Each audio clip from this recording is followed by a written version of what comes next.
ബഹ്റൈനിൽ റോഡപകടങ്ങൾ വർദ്ധിച്ചു വരുന്ന സാഹചര്യത്തിൽ ട്രാഫിക് നിയമം ഭേദഗതി വരുത്താനൊരുങ്ങി ആഭ്യന്തര മന്ത്രാലയം. മാരകമായ അപകടങ്ങൾക്ക് കാരണമാകുന്ന വാഹനങ്ങൾ കണ്ടുകെട്ടുകയും കനത്ത പിഴയും ഈടാക്കും. കിരീടാവകാശിയും പ്രധാനമന്ത്രിയുമായ Prince Salman bin Hamad Al ഖലീഫയുടെ നിർദ്ദേശങ്ങളെ തുടർന്നാണിത്.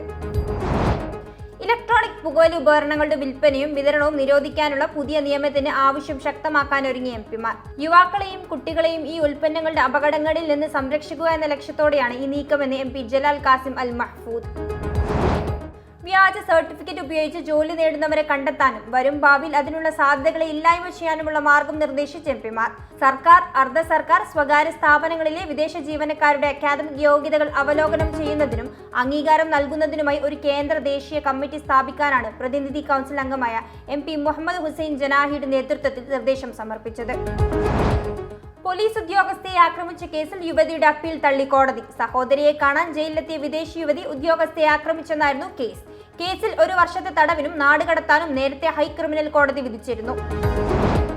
ബഹ്റൈനിൽ വിസിറ്റ് വിസയിൽ വന്ന് ജോലി വാഗ്ദാനത്തിൽ കുടുങ്ങിയയാൾക്ക് സഹായഹസ്തവുമായി KMCC തൃക്കരിപ്പൂർ മണ്ഡലം കമ്മിറ്റി.